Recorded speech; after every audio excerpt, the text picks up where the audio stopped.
सबसे पहले हम लोग बात करेंगे जैसे कुछ इम्पोर्टेंट जो व्याधियां होती हैं उसमें सामान्य विकार। हम लोगों ने सामान्य विकार कितने पढ़े थे? 48 48 प्रकार के सामान्य विकार हम लोगों ने पढ़े थे। सामान्य विकार जो हम लोगों ने 48 पढ़े थे उसमें जैसे एक भेद वाले,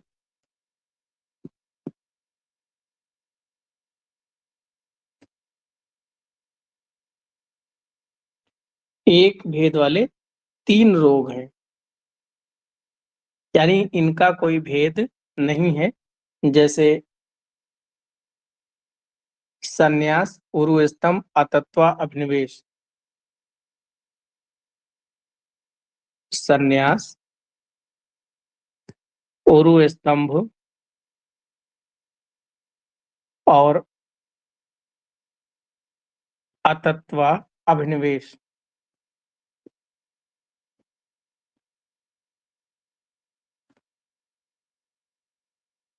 संन्यास, उरुस्तंभ और अतत्वा, अभिनिवेश।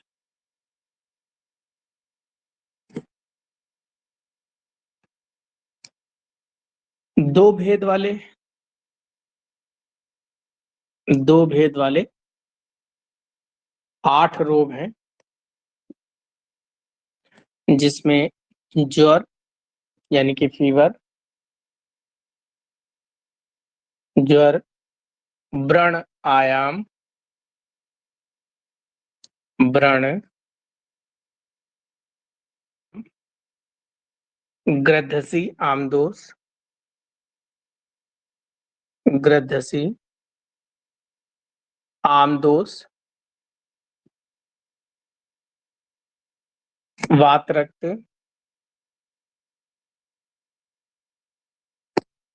अर्श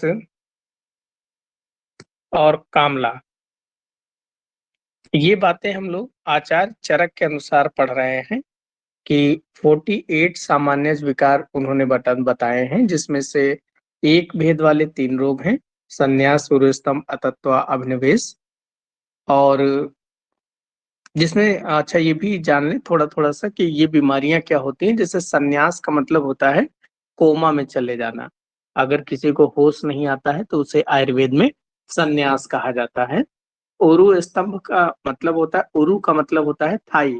तो जिसकी थाई यानी कि उरु जकड़ गया हो, स्तंभ मतलब जकड़ गया हो, तो उस व्याधि को बोलते हैं उरु स्तंभ। तीसरा अतत्वा अभिनिवेश के बारे में तो हम लोगों ने पढ़ ही लिया है।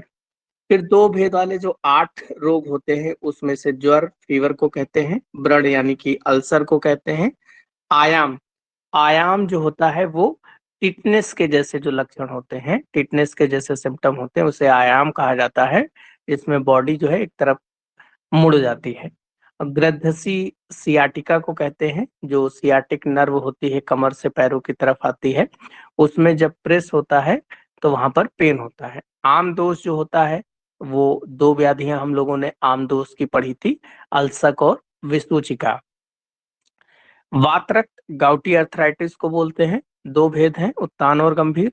अर्श जो होता है पाइल्स को बोलते हैं, एक सूक्ष्म अर्श होता है, एक आद्र अर्श और एक कामला। कामला मतलब जॉन्डिस, एक शाखा आश्रित होता है, एक कोष्ठ आश्रित होता है।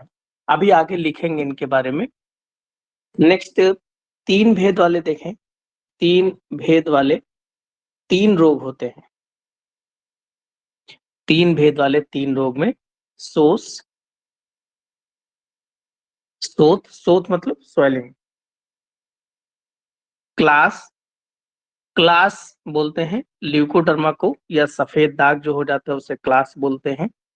और रक्तपित्त, रक्तपित्त ब्लीडिंग टेंडेंसी होती है, जिसमें कहीं से भी ब्लीडिंग होने लगती है, वो रक्तपित्त कहलाता है। फिर नंबर 4 भेद वाले देखें। 4 भेद वाले 10 रोग होते हैं। 4 भेद वाले 10 रोग होते हैं, जिसमें अपस्मार,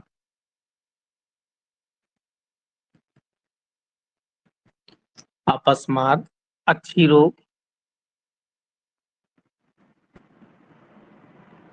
आंखों को रोग, कर्ण रोग,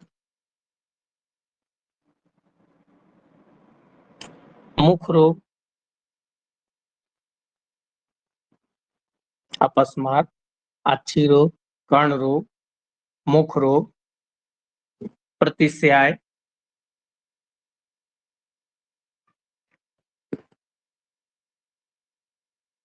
ग्रहणी, क्लैव्य, मद, मूर्छा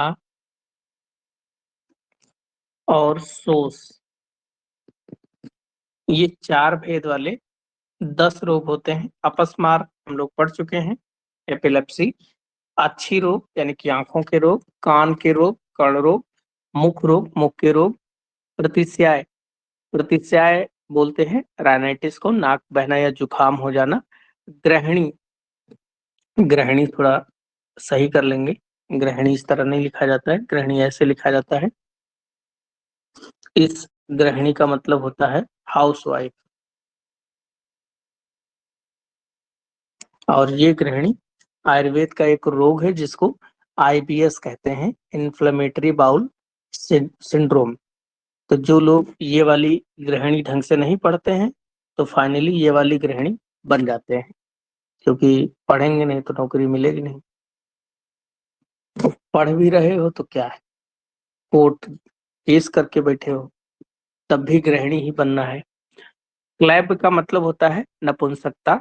मद का मतलब होता है नशा छा जाना, जैसे दारू पी ले कोई उसका नशा छा जाए, या किसी को कोई विष पी ले तो उसका नशा छा जाए, तो उसे मद कहते हैं। मूर्छा का मतलब होता है सिंकोप, जब पेशेंट कोमा में चला जाता है तो वो संन्यास है, लेकिन अचानक से किसी को चक्कर आके गिर जाए और फिर होश में आ जाए तो उसे मूर्छा कहा जाता है। और शोष का मतलब होता है राज्य क्षमा। तो इनके 4 भेद होते हैं। फिर 6 भेद वाले देखें, सॉरी 5 भेद वाले।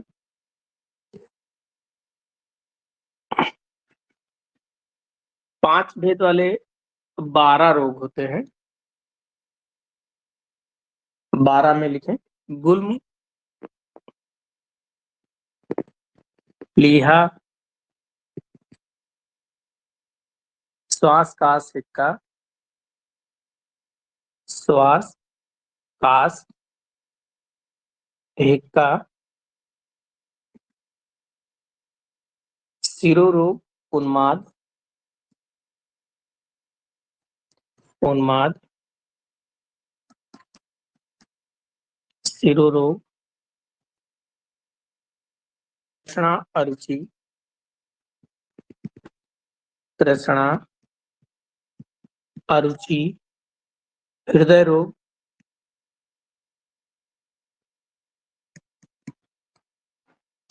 पांडु और छर्दी।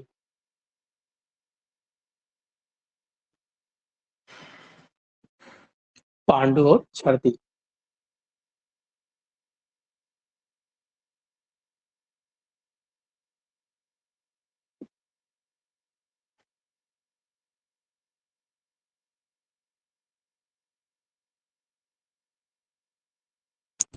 गुल्म, प्लीहा, श्वास काश हिक्का, उन्माद, शिरोरोग, तृष्णा अर्ची, हृदय रोग, पांडु और छर्दी, ये 5 भेद वाले 12 रोग होते हैं। गुल मतलब पेट में गैस का गोला बनना, प्लीहा मतलब स्प्लीनोमेगैली, श्वास डिस्निया को कहते हैं या सांस फूलना, काश कफिंग, हिक्का हिकअप, सिरोरोग सिर के रोग, उन्माद पढ़ चुके हैं हम लोग, तृष्णा प्यास लगना या थर्स्ट, अरुचि एनोरेक्सिया को बोलते हैं, हृदय रोग पांडु एनीमिया को बोलते हैं, और छर्दी जो है वोमिटिंग को बोलते हैं। तो ये 5 भेद वाले 12 रोग होते हैं। नेक्स्ट 6 भेद वाले 2 रोग होते हैं।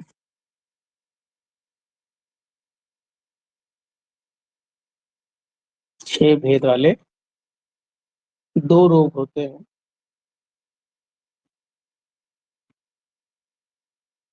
अतिसार और उदावरत।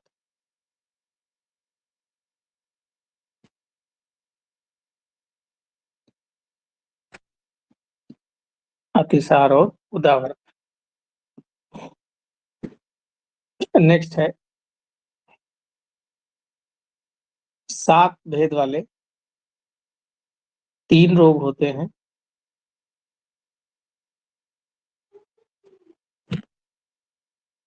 कुष्ठ, प्रमेह, पीठिका और विसर्प। कुष्ठ, प्रमेह, पीठिका और विसर्प। ये उदावरत मतलब पेट में गैस का गोला बनना। कुष्ठ मतलब स्किन डिसऑर्डर होता है, लेप्रोसी जिसको कहते हैं। प्रमेह, पीठिका, प्रमेह के कारण से जो पीड़िकाएं हो जाती हैं, फुंसियां जिसे कहते हैं, वो प्रमेह पीड़िका है। और विसर्प, विसर्प मतलब स्किन का इन्फ्लेमेशन। 8 भेद वाले 4 रोग होते हैं। 8 भेद वाले 4 रोग होते हैं, जिसमें उदर रोग, उदर रोग, पेट के रोग, मूत्राघात, रिटेंशन ऑफ यूरिन, तो यूरिन से संबंधित। क्षीर दोष, क्षीर दोष बोलते हैं जो माता का दुग्ध होता है, उसमें कोई दोष आ जाए तो वो क्षीर दोष कहलाता है। क्षीर दोष और शुक्र दोष, और शुक्र दोष।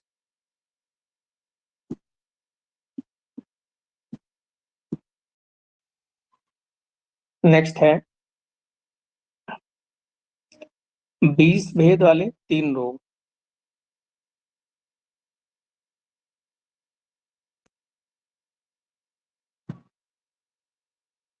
20 भेद वाले 3 रोग।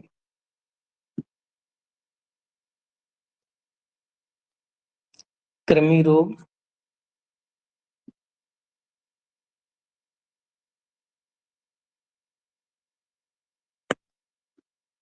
योनि व्यापक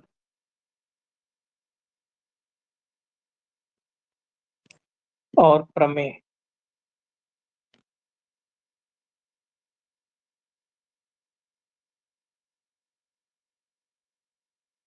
कृमि पेट में कीड़े, योनि व्यापक और प्रमेह।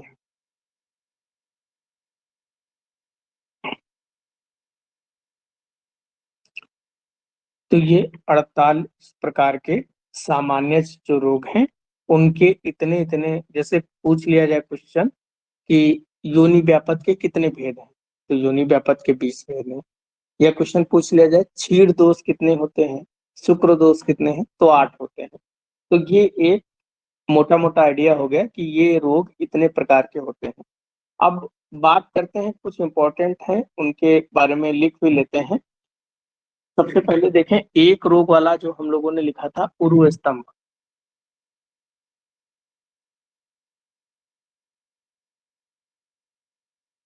उर्व स्तंभ के बारे में लिखें। ये आयुर्वेद में इकलौती एक ऐसी व्याधि है जिसमें पंचकर्म निषेध होता है।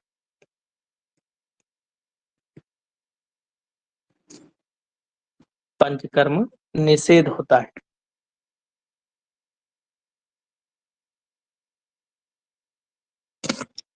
और दूसरा पॉइंट इसमें है, आम और त्रिदोष के कारण होता है। आम और त्रिदोष के कारण से ये व्याधि हुई। इसका कारण क्या है? आम और त्रिदोष।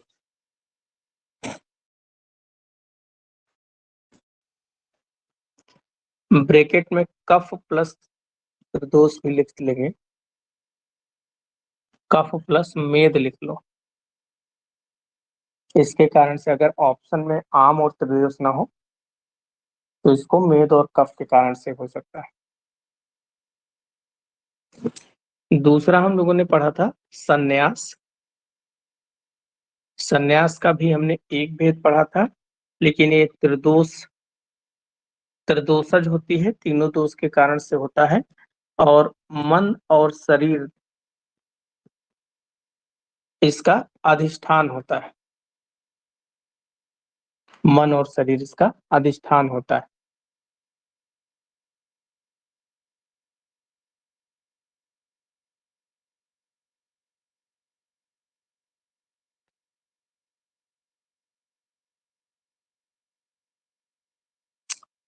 नेक्स्ट लिखें।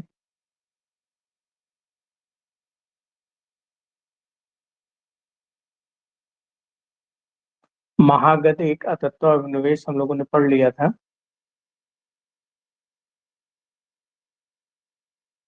नेक्स्ट पर लिखे मद, मूर्छा और संन्यास उत्तरोत्तर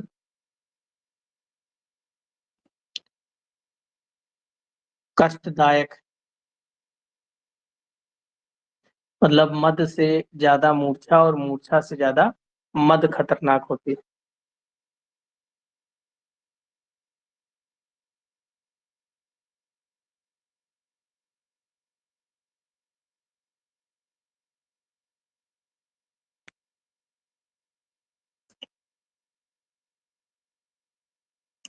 नेक्स्ट पढ़ लिखें वातरक्त के बारे में।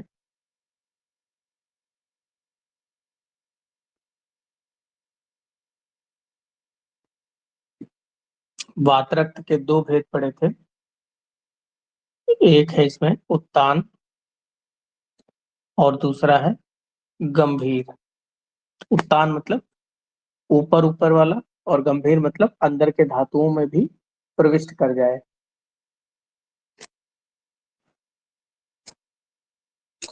लेकिन ब्रैकेट में लिख लें सुश्रुत ने एक ही भेद माना।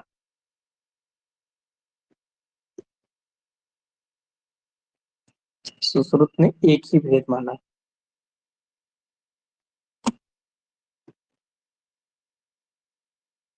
वातरक्त का मतलब गाउटी अर्थराइटिस होता है। नेक्स्ट है अर्स।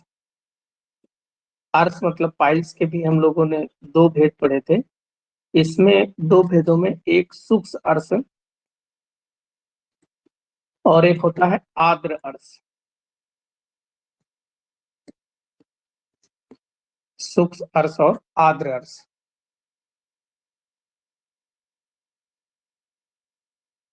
सूक्ष्म अर्स जो होता है इसमें जो दोष होते हैं वो वात और कफ दोष होता है, जबकि आर्द्र अर्स में रक्त और पित्त दोष होता है। देखो इसमें कंफ्यूजन बहुत होता है, इसको कैसे याद करेंगे कि जैसे सूक्ष्म है, सूक्ष्म मतलब सूखा हुआ, जब कफ वहां पर निकलेगा तो वायु उसे सुखा देती है, इसीलिए ये सूक्ष्म अर्स होता है, जिसको आप लोग बादी बवासीर कहते हो। आर्द्र अर्स जो होता है, देखो कहीं पर अगर ब्लड निकलता रहेगा तो वो गीला रहेगा, इसीलिए इसको आर्द्र का मतलब गीला, तो वो गीला होता है, इसीलिए इसको आर्द्र अर्स कहते हैं। ये ब्लीडिंग पाइल्स होता है। जो सूक्ष्म अर्स होता है इसकी श्रेष्ठ औषधि लिख लें तो भलातक और चित्रक। भलातक और चित्रक जो है वो श्रेष्ठ औषधि है। भलातक उपविष में आता है, पॉइजनस होता है। दूसरा देखें, अगर आर्द्र अर्स की देखें तो आर्द्र अर्स की मुख्य जो औषधि है वो है कुटज। कुटज मुख्य औषधि है। एक पॉइंट यहाँ और लिख लें, भाव प्रकाश ने तोरण को अर्स की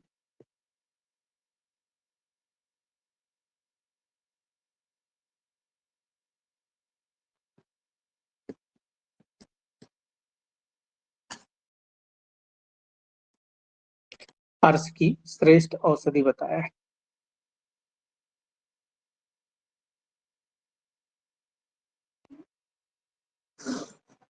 सूरण मतलब अभी दीपावली आ रही तो इस पे सूरण की सब्जी बनती है सबके यहाँ लगभग जो है। जिमीकंद जो होता है उसी को सूरण कहा जाता है। लेकिन सूरण जो है ऐसे मत खा लेना कभी, क्योंकि बड़ा इसमें ऑक्जिलेट के क्रिस्टल्स पाए जाते हैं सूरण में। ऑक्जिलेट के क्रिस्टल जैसे आप खाओगे पूरा गला छीलते हुए जाएगा और बहुत कष्टदायी हो जाएगा। इसीलिए इसको पहले उबाल उबाल के इसका जो ऑक्जेलेट के क्रिस्टल्स होते हैं, उनको थोड़ा सा पॉइजनस इफेक्ट उनका दूर करके तब बनती है इसकी सब्जी। नेक्स्ट देखें, क्लास।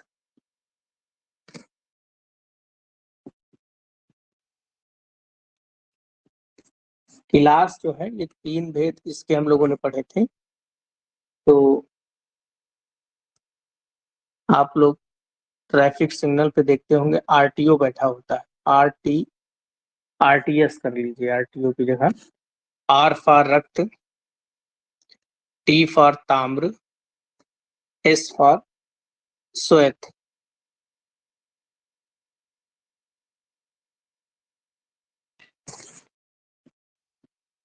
एस फॉर श्वेत, आरटीएस। तो रक्त वाला रक्त धातु में आश्रित,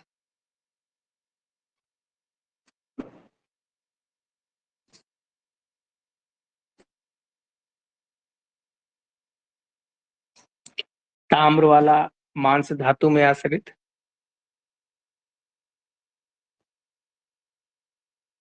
और श्वेत वाला जो है मेद धातु में आश्रित।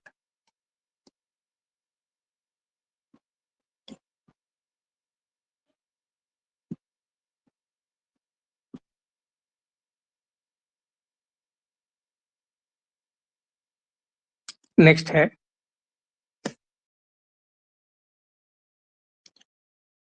दारुण, चारुण और स्वित्र।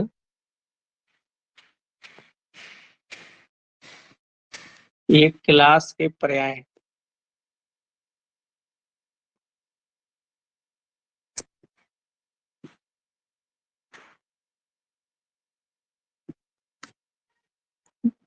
दारुण, चारुण और स्वित्र ये जो है क्लास के तीन पर्याय हैं।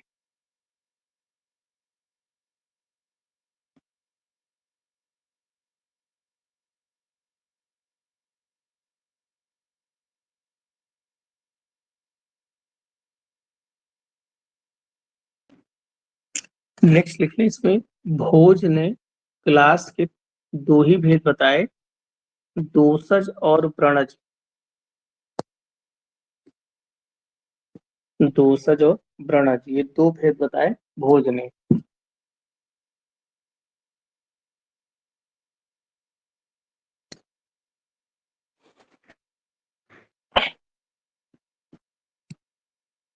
नेक्स्ट लिखें रक्तपित्त। रक्तपित्त के बारे में बताया था कि ब्लीडिंग टेंडेंसी जो होती है ये भी तीन प्रकार का है। तो ब्लीडिंग हो सकती है कि ऊपर के ऊर्ध्वगत, यानी कि ऊपर के जो छेद होते हैं मुंह से, नाक से, आंख से, कान से, नेत्र से, तो उसे ऊर्ध्वगत कहते हैं। 7 द्वार होते हैं ऊर्ध्वगत के। फिर उसके बाद में अधोगत, और फिर है उभयग। ऊपर एक हेडिंग और बढ़ा ले, द्वार। तो ऊर्ध्वगत जो होती है वो सप्त द्वार, 7 रास्तों से खून निकल सकता है। अधोगत में द्विद्वार, गुदा और मूत्र मार्ग, और उभयग मतलब दोनों से।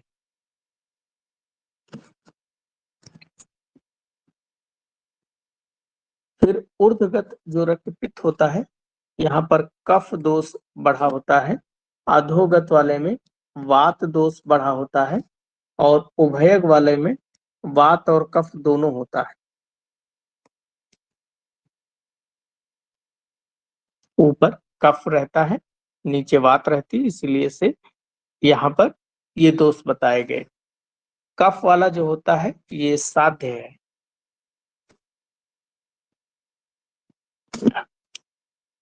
अधोग वाला याप्य होता है, और उभयग वाला असाध्य होता है।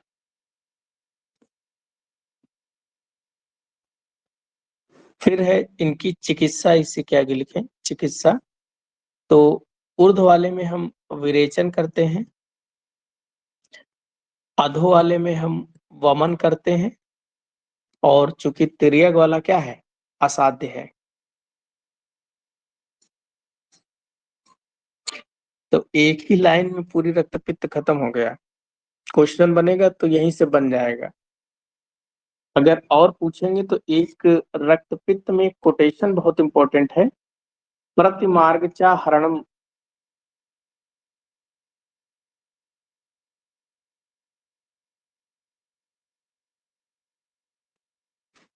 प्रतिमार्ग चाहरणम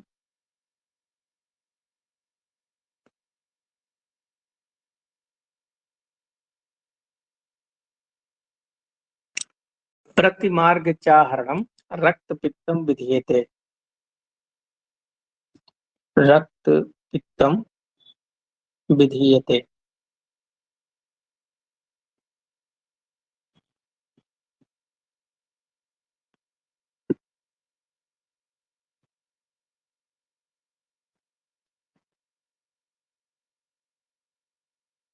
तो फिर बहुत इंपॉर्टेंट क्वेश्चन है, प्रतिमार्ग चाहरणम रक्तपित्तम विधीयते।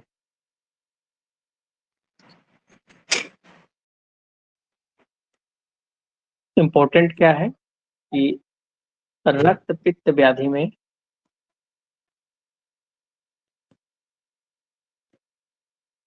प्रतिमार्ग चिकित्सा करते हैं।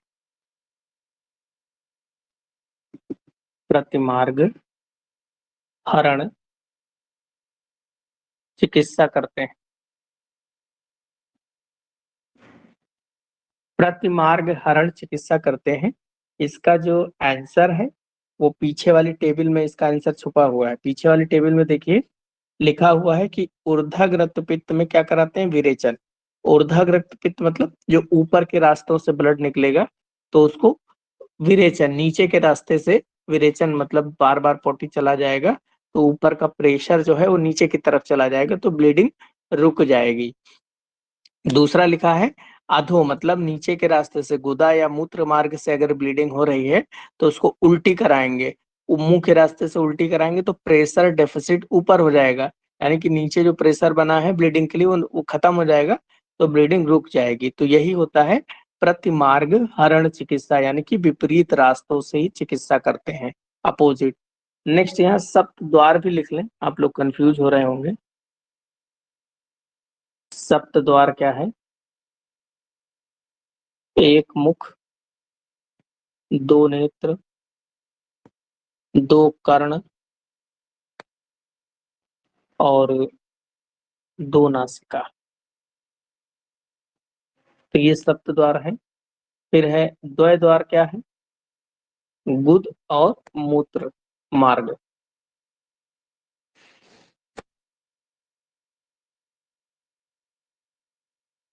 तो ये तीन हो गए। नेक्स्ट है चार भेद वाले जो रोग, हमने अपस्मार पढ़ ही लिया था चार वाले में। अच्छी नेत्र कर्ण रोग, ये वातज पित्तज कफज सन्निपातज, ये चार होते हैं। प्रतिस्याय के बारे में देखते हैं।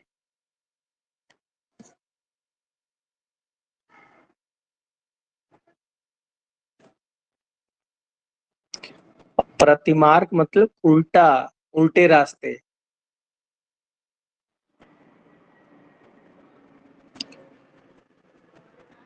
नेक्स्ट लिखें प्रतिस्याय के बारे में।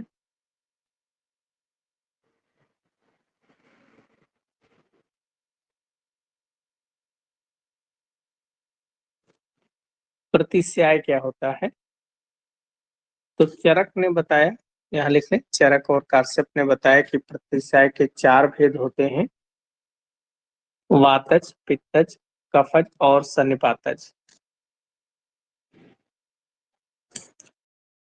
जबकि सुश्रुत ने बताया, सुश्रुत, माधव, वाग्भट और सारंगधर, इन लोगों ने बताया पांच भेद होते हैं, वातज, पित्तज, कफज, सन्निपातज, चार ऊपर वाले, और एक रक्तज एक्स्ट्रा बताया है। वातज, पित्तज, कफज, सन्निपातज और रक्तज। इंपॉर्टेंट है रस रत्न समुच्चय का।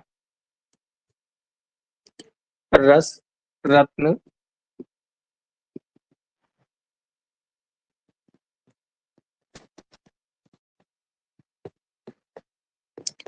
रस रत्न समुच्चय, ये इम्पोर्टेंट है।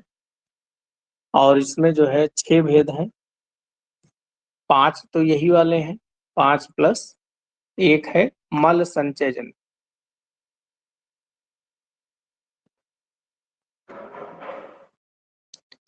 मल संचयजन ये एक्स्ट्रा है।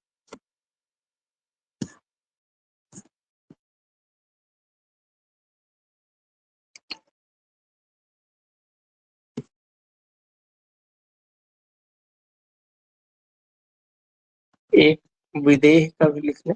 विदेह ने 5 ऊपर वाले बताए हैं और प्लस में दुष्ट प्रतिशय बताया।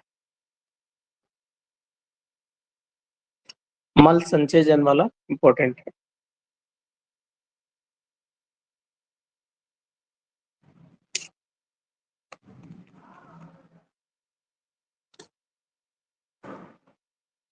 नेक्स्ट लिखें ग्रहणी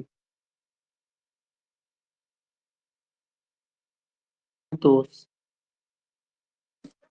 ग्रहणी दोष वैसे तो सभी आचार्य ने 4 प्रकार की बताई है। वातज, पित्तज, कफज और सन्निपातज।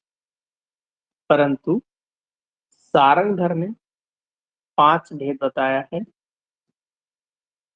वातज, पित्तज, कफज, सन्निपातज प्लस आमज। वातज, पित्तज, कफज, सन्निपातज और आमज।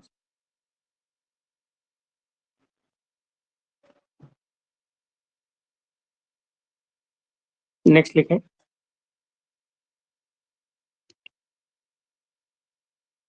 माधव निदान में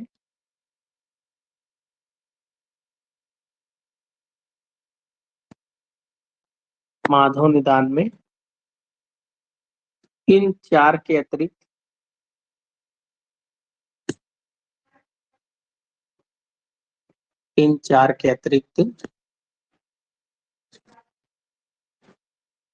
घटी यंत्र और संग्रहणी का भी वर्णन किया है।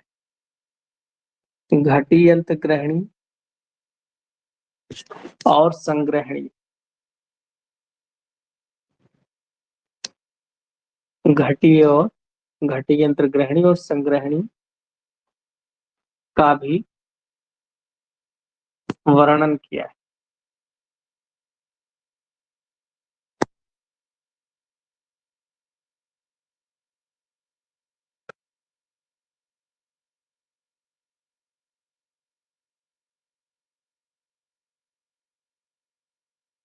लेकिन अगर क्वेश्चन ये पूछा जाए माधव निदान के अनुसार ग्रहणी के भेद कितने हैं, तो 4 ही भेद हैं।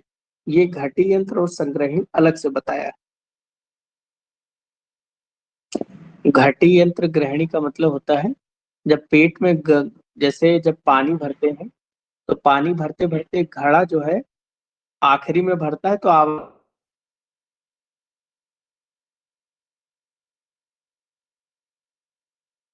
संग्रहणी जो है मल इकट्ठा होता रहेगा पेट में, फिर उसके बाद कम 8-10 बार जाना पड़ेगा। और उसके अलावा कभी कब्ज बना रहेगा, पेट साफ नहीं होगा, तो वो संग्रहणी होती है। नेक्स्ट लिखें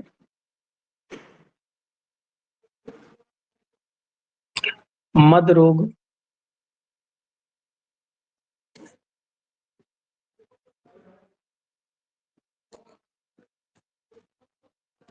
मद रोग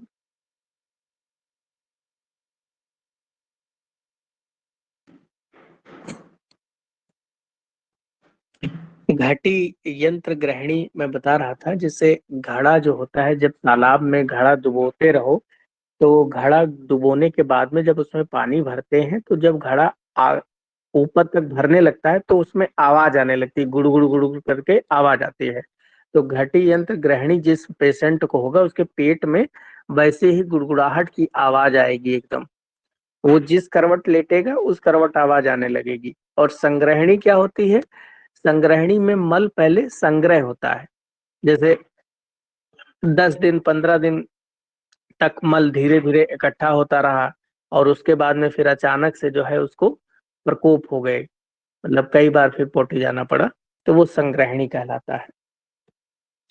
नेक्स्ट मद रोग के बारे में देखें तो चरक ने मद रोग बताए हैं 4।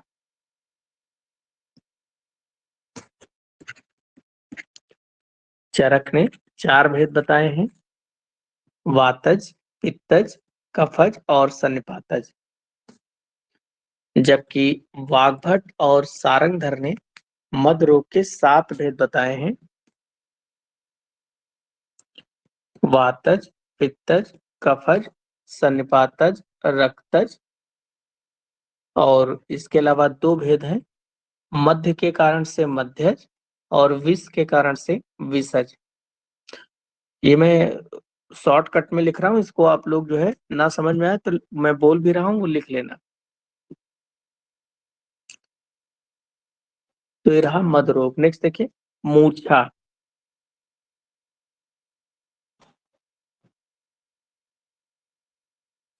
मूर्छा भी कितनी प्रकार की बताई चरक ने? 4 प्रकार की बताई। चरक ने मूर्छा 4 प्रकार की। चरक के अलावा भी वाग्भट और सारंगधर ने भी मूर्छा को 4 भेद ही बताया, वातज, पित्तज, कफज और सन्निपातज। जबकि सुश्रुत ने मूर्छा के 6 भेद बताए, वातज, पित्तज, कफज, वातज, पित्तज, कफज, रक्तज, मध्यजन और विसर्ज विसर्जन। तो ये 6 प्रकार के बताई मूर्छा सुश्रुत ने। नेक्स्ट सोस या राजक्षमा। चरक ने 4 भेद बताए थे। देखो राजक्षमा में ये पॉइंट आप लोग लिख लेना कि यही 4 भेद हैं और यही 4 कारण होते हैं राजक्षमा के। इनके कारण से राजक्षमा हो जाती है। जैसे साहस, साहस का मतलब होता है अपनी शक्ति से ज्यादा काम करना, मतलब आपकी औकात नहीं है कि आप पहाड़ उठा सकें फिर भी आप पहाड़ उठाने पहुंच जाए, तो चेस्ट में क्या है फाइन कैपिलरी फट जाएंगी, उसके कारण से इन्फेक्शन हो जाएगा, ट्यूबरकुलोसिस हो जाएगी। तो साहस अपनी शक्ति से ज्यादा काम करना। संधारण, संधारण मतलब अधारणी वेगों को रोकना, अधारणी वेगों को रोकने से भी इम्यूनिटी कमजोर हो जाती है, उसके कारण से ट्यूबरकुलोसिस हो सकती है। क्षय, क्षय 2 प्रकार के होते हैं, अनुलोम क्षय और प्रतिलोम क्षय। अनुलोम क्षय का मतलब जैसे कोई व्यक्ति खाना ना खाए, कम खाए, तो उससे आहार रस कम बनेगा, फिर रस धातु, रक्त धातु, ये धातुएं कम बनेगी तो क्षय हो जाएगा। दूसरा, अगर कोई व्यक्ति शुक्र को ज्यादा बाहर निकाल रहा है तो शुक्र धातु के ज्यादा बाहर निकालने से फिर विपरीत क्रम से शुक्र क्षय होगी, तो उसके पहले मज्जा क्षय हो जाएगी, फिर अस्थि, फिर मेद, फिर मांस, फिर रक्त, फिर रस। इस तरह उल्टे डायरेक्शन में जब धातुएं क्षय होना शुरू होती है तो उसे प्रतिलोम क्षय कहते हैं। तो उसके कारण से भी इम्यूनिटी कमजोर होगी, ट्यूबरकुलोसिस हो सकती है। और एक है विस्मासन। विस्मासन मतलब सन, इसके बारे में मैंने लिखाया भी था कि जब कोई व्यक्ति खाने का टाइम और उसकी मात्रा फिक्स ना हो, कभी 2 रोटी खाए, कभी 4 रोटी, कभी 4 बजे खाए तो कभी 5 बजे खाए, कभी सुबह 5 बजे खा ले, तो ये जो टाइम और मात्रा, समय और मात्रा फिक्स नहीं होता है उसे विस्मासन कहा जाता है। तो ये 4 कारण भी हैं राजस्थमा के और यही चारों भेद भी हैं। जबकि सारंगधर के अनुसार यहाँ लिख लें, सारंगधर ने 6 भेद बताए हैं सोस के, जिसमें अध हो, अध मतलब बहुत पैदल चलना,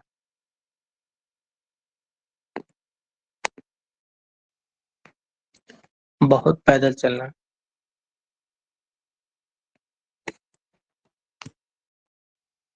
अध हो। दूसरा है जरा, जरा मतलब बुढ़ापा, शोक चिंता से, अति स्त्री प्रसंग बहुत ज्यादा मैथुन करने से,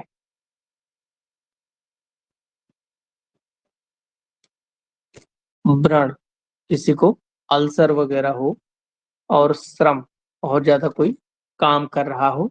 तो ये 6 भेद बताए सारंगधर ने।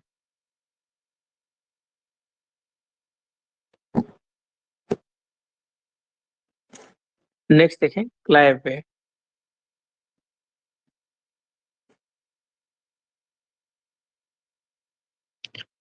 क्लाइव के चरक ने 4 भेद बताए थे। बीज उपघात जन्य,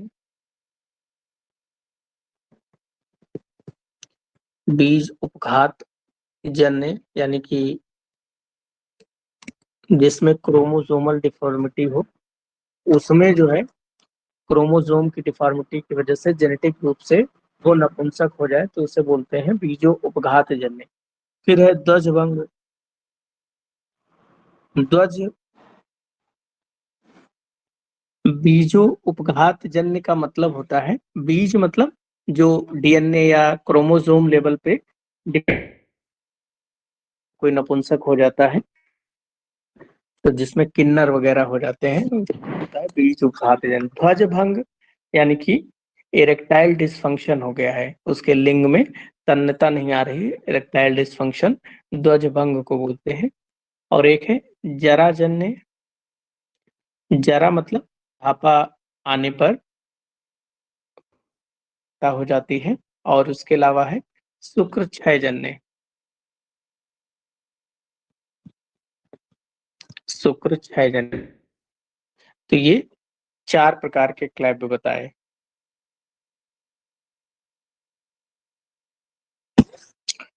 जबकि सुश्रुत ने जो है नपुंसकता 5 प्रकार की बताई।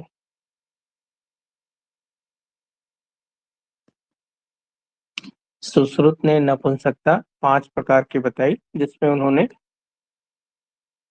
आसेके, कौम्भीक,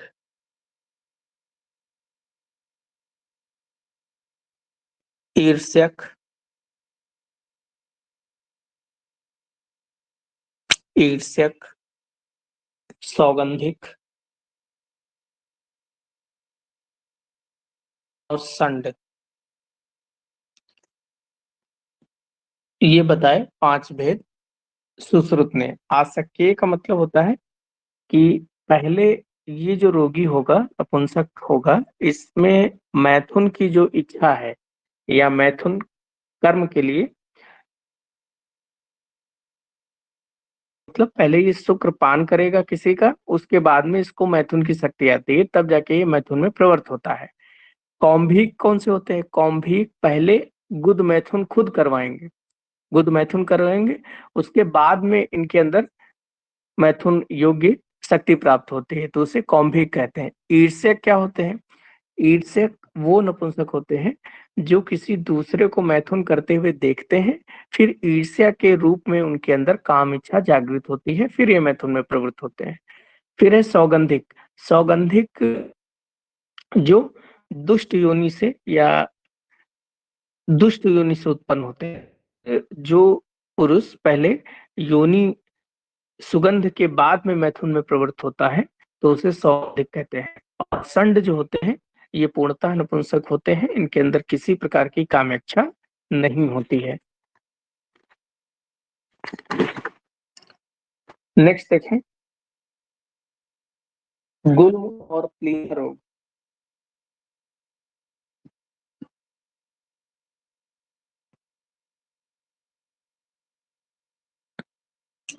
गुल्म भी 5 प्रकार का होता है और प्लीहा भी 5 प्रकार का है।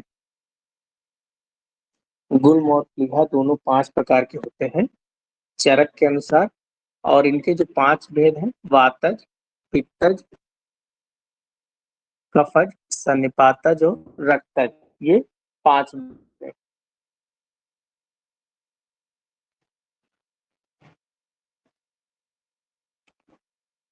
नेक्स्ट देखें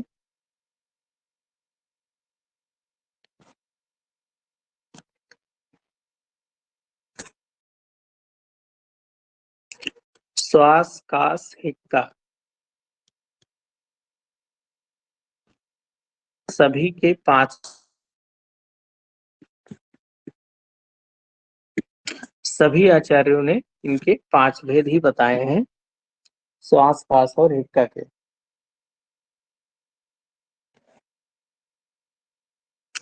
तो सबसे पहले श्वास के भेद देखें।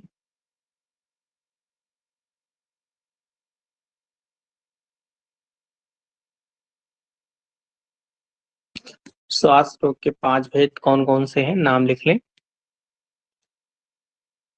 महाश्वास, इसको इस तरह लिख लो।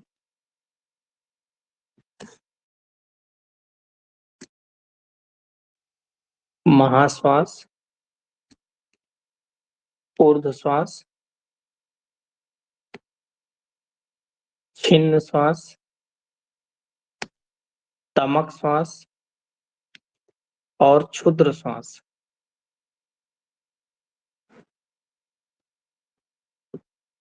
क्षुद्र श्वास जो होती है वो साध्य है, क्योंकि जैसे आप कोई काम करने लगे या दौड़ने लगे तो आपकी जो सांस बढ़ जाती है उसे ही क्षुद्र श्वास कहा जाता है, जो आराम करने पर ठीक हो जाती है। तमक श्वास जो होती है ये ब्रोंकियल अस्थमा को कहते हैं, तमक श्वास। नेक्स्ट,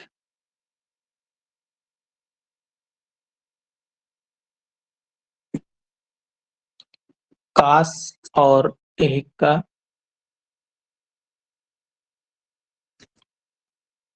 इनके भी 5-5 भेद होते हैं। कास के 5 भेद देखें तो वातज, पित्तज, कफज। वातज, पित्तज, क्षयज और छतज, ये 5 भेद हैं, क्षयज और छतज। फिर हिक्का के 5 भेद हैं। हिक्का के 5 भेद मतलब महाहिक्का, बहुत हिचकियां हैं। महाहिक्का, गंभीरा हिक्का, महाहिक्का, गंभीरा, व्यपेता,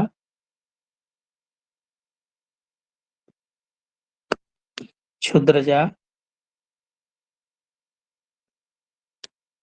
और अन्नजा। खाना खाने के समय जो हिक्का उपस्थित हो जाए उसे अन्नजा हिक्का कहते हैं।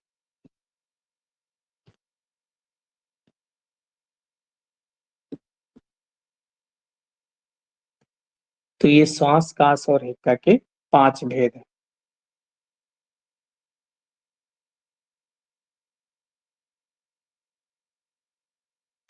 नेक्स्ट देखें।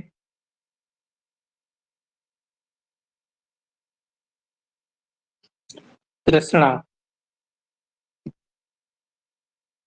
तृष्णा मतलब प्यास लगना। तो चरक ने, हमने पढ़ा था चरक के तृष्णा के 5 भेद थे। वातज, पित्तज,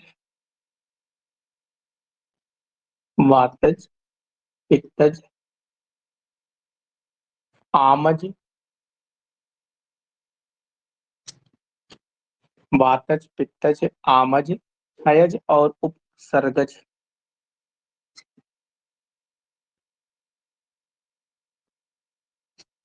वात के कारण से प्यास ज्यादा लगे, पित्त के कारण से। कफज भेद इसलिए नहीं होता क्योंकि कफ खुद ही पानी है, उससे प्यास नहीं लगी। आमज, आम के कारण से प्यास लगी। और क्षयज, क्षय के कारण से। और उपसर्गज मतलब होता है किसी इन्फेक्शन के कारण से प्यास लग रही हो।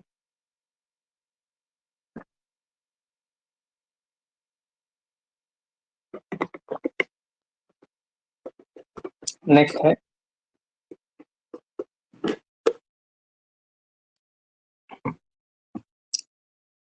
सुश्रुत और माधव।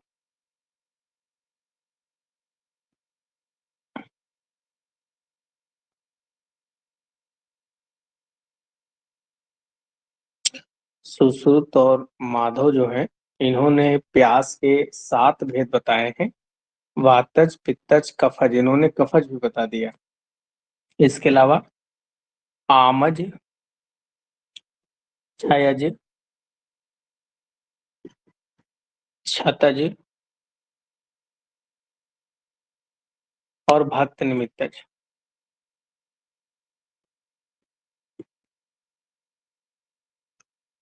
भक्त निमित्तज।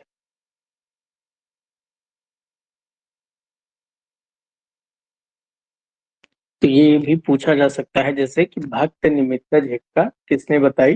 भक्त मतलब खाने के बाद में प्यास तृष्णा किसने बताई, तो खाने के बाद वैसे ही प्यास लगता है तो उसे भक्त निमित्त तृष्णा कहते हैं।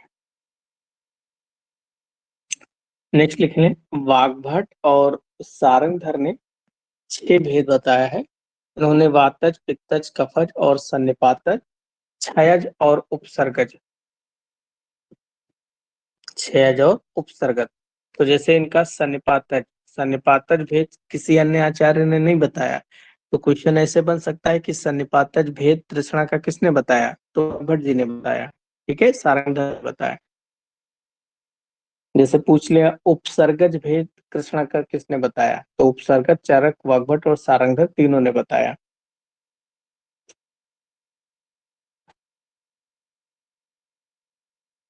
नेक्स्ट लिखें, पांडु।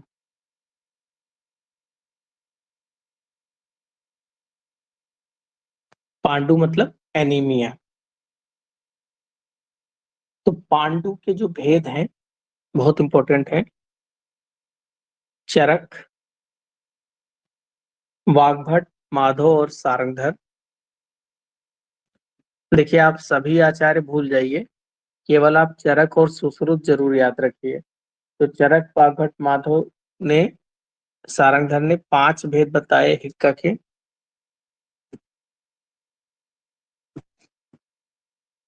5 भेद बताए। 5 भेद में वातज, पित्तज, कफज, सन्निपातज और सबसे इंपॉर्टेंट है मृत्तिका भक्षण जन्य। मिट्टी खाने से पांडु हो जाता है, यानी कि मिट्टी खाने से भी एनीमिया। जैसे देखिए कई बार किन लोगों में खून की कमी होती है, उनको मिट्टी जो खप वो जो घड़ा फूट जाता है, वो घड़ा फूटने के बाद जो उसका उपला होता है, उस जो उसका कपाल होता है घड़ा फूटने के बाद में, उसको खाने का बड़ा मन करता है उनको, या पका हुआ कुल्हड़ खाने का मन करता है, तो उनमें खून की कमी होती है। और इसी एनीमिया को मृतिका मिट्टी खाने से उत्पन्न होना बताया है चरक ने। सुश्रुत केवल जो है एक 4 प्रकार का पांडु बताते हैं, वातज, पित्तज, कफज और सन्निपातज, मिट्टी खाने वाला नहीं बताते हैं।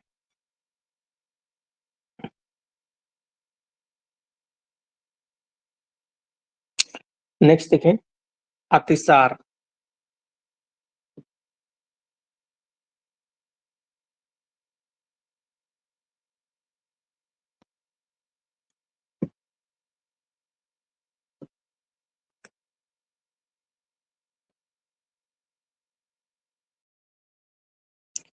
अतिसार,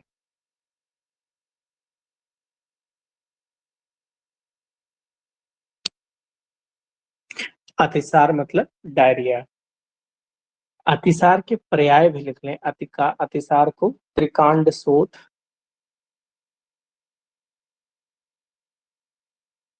त्रिकांड शोथ, वर्चो भेद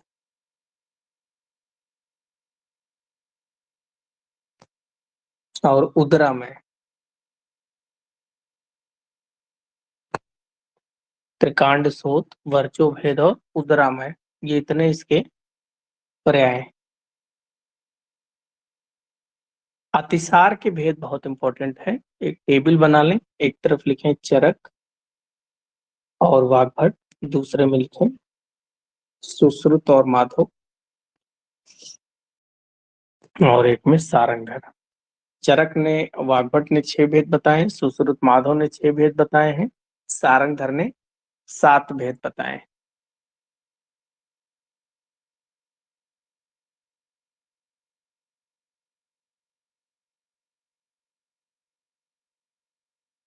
नाम लिख लें इनके।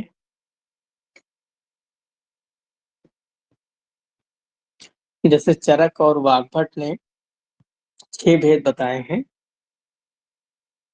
वातज,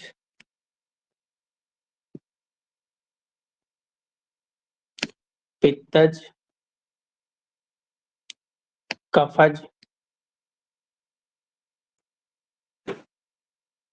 सन्निपातज,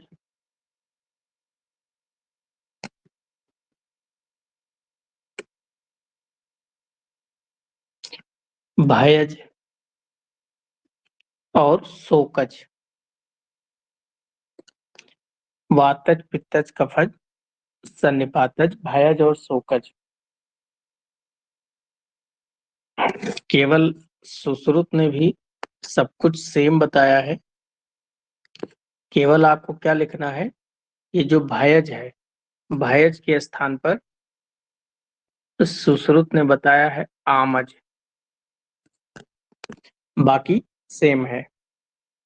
देखो, भयज का मतलब जैसे किसी को डर लग रहा हो, और डर लगने, जैसे कल पेपर हो तुम्हारा तो आज पढ़ रहे हो खूब, पढ़ते पढ़ते एकदम सुबह लगा रहे यार पेपर कुछ तैयार नहीं हुआ, तो आपको पॉटी जैसा लगने लगता है, तो वही भयज अतिसार है। जबकि सुश्रुत जो थे, सुश्रुत क्या थे, सर्जन थे, चीर फाड़ करने वाले।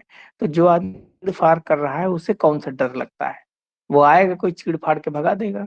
तो उनको नहीं होता था भयज अतिसार, इसीलिए सुश्रुत ने भयज अतिसार माना भी नहीं है। और जबकि सारंगधर वाले कॉलम में देखें तो 7 में क्या है, इन्होंने ऊपर ये सेम बताया है, फिर उसके बाद इन्होंने आमज भी बता दिया, शोकज भी बताया और भयज भी बता दिया। ये तीनों बता दिए, बाकी ऊपर वाले सेम है।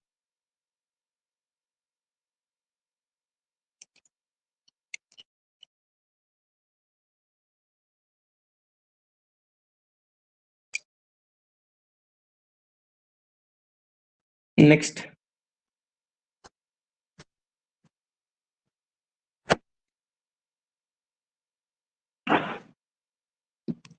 कुष्ठ की बात करें, कुष्ठ के 7 भेद भी हैं, कुष्ठ के 11 भेद भी हैं और असंख्य भेद भी हैं। तो चरक ने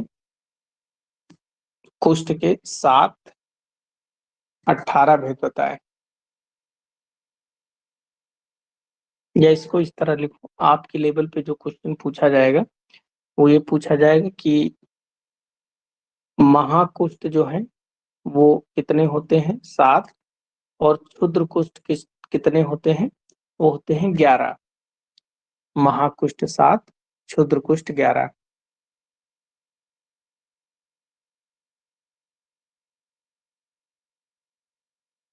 इसको याद कैसे करेंगे, महाकुष्ठ ही मुख्य रूप से पूछेगा।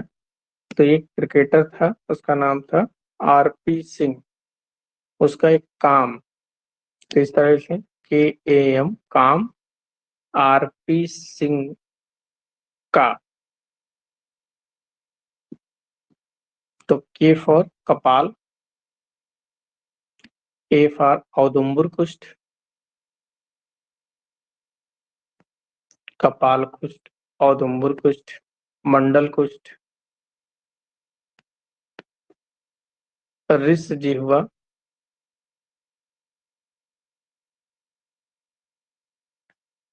पुंडरीक, सिद्म, लास्ट वाला है काकड़क।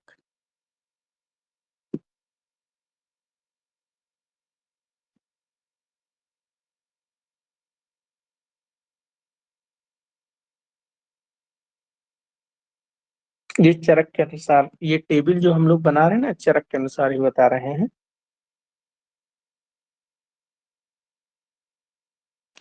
कपाल कुष्ठ, औदुंबर, मंडल, ऋषिवा, पुंडरीक, सिद्म और काकड़क, इसको इस सीक्वेंस से इसलिए लिखा है कि इसके आगे इसके दोष लिख लीजिए कि कपाल कुष्ठ वात के कारण से होता है, औदुंबर कुष्ठ पित्त के कारण से, मंडल कफ के कारण से, और ऋष जिह्वा जो है वो वात पित्त के कारण से है, पुंडरीक पित्त कफ के कारण से है, और सिद्म वात कफ के कारण से, वो काकड़क जो है वो सन्निपातज है।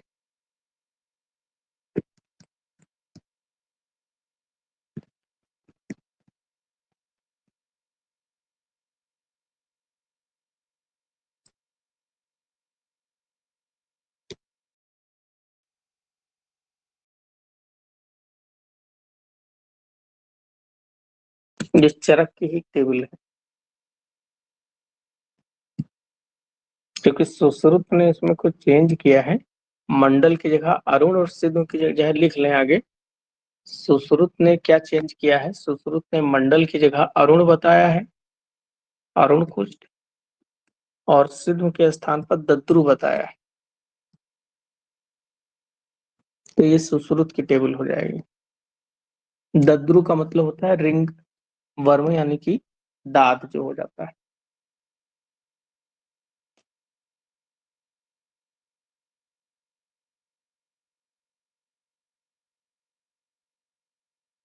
तो ये महाकुष्ठ ही इंपॉर्टेंट है। नेक्स्ट देखें अगर, तो विसर्प,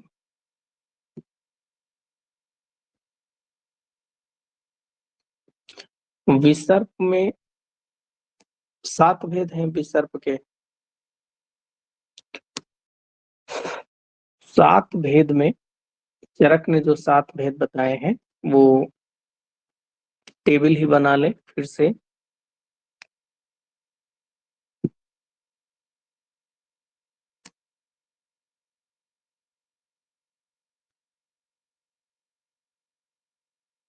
वातज, पित्तज, कफज, आग्नेय विसर्प,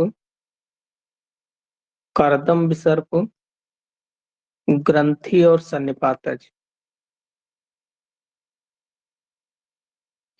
आग्नेय जो होता है वात और पित्त के कारण से होता है, करदम पित्त और कफ से, ग्रंथि और वात और कफ से, सन्निपातज सन्निपातज होता है। तो ये इस विसर्प के 7 भेद बताए हैं चरक ने।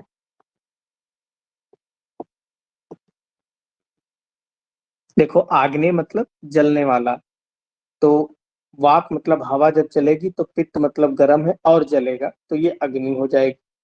करदम का मतलब होता है एकदम सड़ा हुआ, तो पित्त और कफ जो है एकदम, जब कफ जो होता है शीतल और पित्त गर्म होता है, जब ये दोनों प्रकोप अवस्था में होते हैं तो दुर्गंधित हो जाते हैं। और ग्रंथि मतलब गांठ, जब वात मतलब हवा चलती है तो कफ सूख जाता है तो गांठ बन जाती है, तो ग्रंथि में दोष वात कफ। ये मैंने याद करने का एक तरीका बताया कि इस तरीके से आप इसको याद कर सकते हैं। क्वेश्चन सिंपल सा इसमें पूछा जाता है कि इसमें कौन सा दोष होता है। इसके अलावा जैसे सुश्रुत ने तो 5 प्रकार का ही बताया है, वातज, पित्तज, कफज, सन्निपातज और छतज। वाग्भट ने 8 प्रकार का बताया है, 7 जो चरक वाले हैं और एक एक्स्ट्रा उन्होंने छतज बता दिया। जबकि सारंगधर ने 9 प्रकार के बताए हैं, तो 8 वाग्भट वाले बताए हैं और एक एक्स्ट्रा जो है अग्नि दग्धज, अग्नि से जल जाने के कारण से।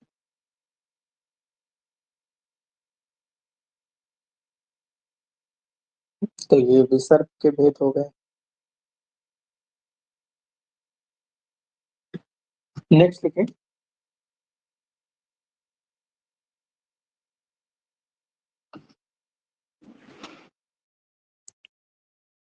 सप्त धातवा दुष्टि। ये विसर्प में मिलता है, सप्त धातवा दुष्टि। क्या क्या दुष्ट होता है? तो वात पित्त कफ, रस लसिका त्वचा मांस,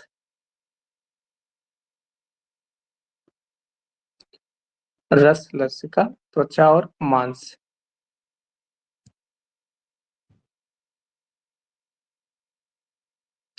इसको तेली राम करके याद कर सकते हैं।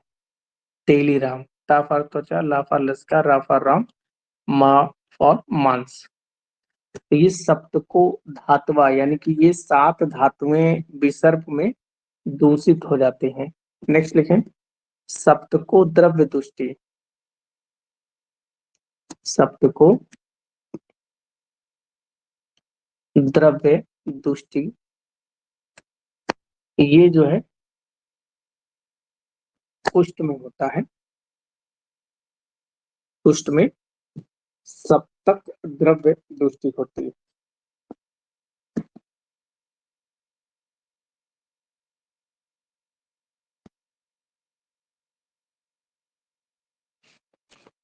अब इसमें ये भी लिख लें कि ये सप्तको 10 होता क्या है।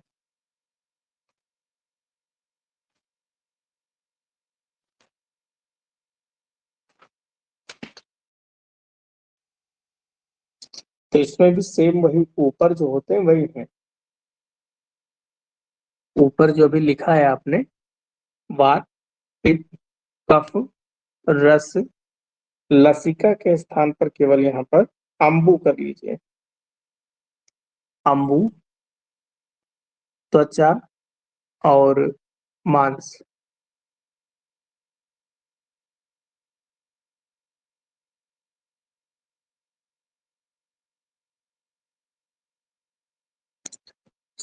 रस नहीं, यहाँ पर रक्त है। रक्त, अम्बु, त्वचा और मांस। ऊपर भी जो रस लिखा है ना, उसको रस नहीं, वो रक्त है।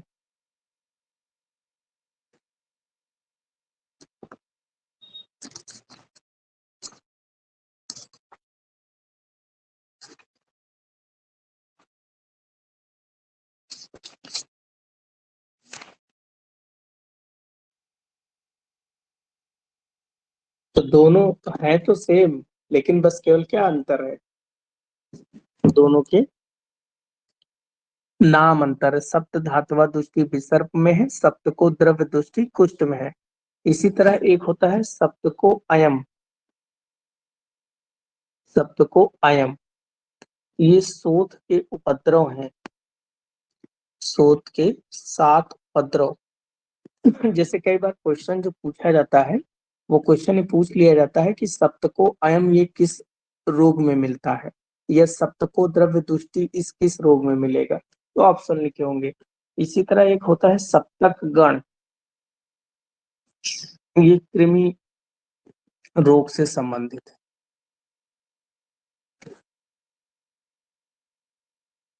ठीक है। और एक सप्तक बल भी होता है, ये राजक्षमा में। तो ये ऊपर वाले तो 3-4 इंपॉर्टेंट है, सप्तक बल इतना इंपॉर्टेंट नहीं है।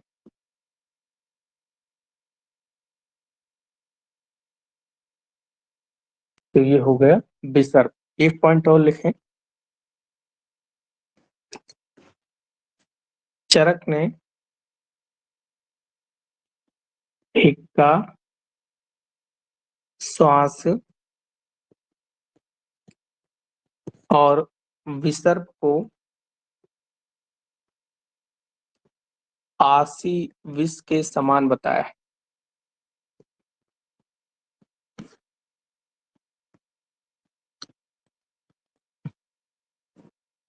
आसी विष के समान बताया है। आसी का मतलब होता है सर्प विष।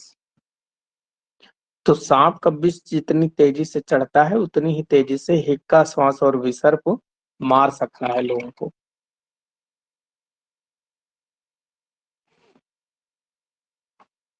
चलो बस आज इतना ही, वरना भेद पढ़ते पढ़ते आपके भी 2-4 भेद हो जाएंगे। इसको 3-4 बार इस टॉपिक को पढ़िएगा, सब कुछ याद हो जाता है, बहुत आसान है। लेकिन रिवीजन करने पर ही ये याद होता है, ये भी जान लीजिए। इतनी बार उतनी जल्दी ये याद आता है। 1-2 क्वेश्चन तो निश्चित से इससे आएंगे ही आएंगे। चलो आज इतना ही, किसी पूछना है कुछ तो पूछ सकता है।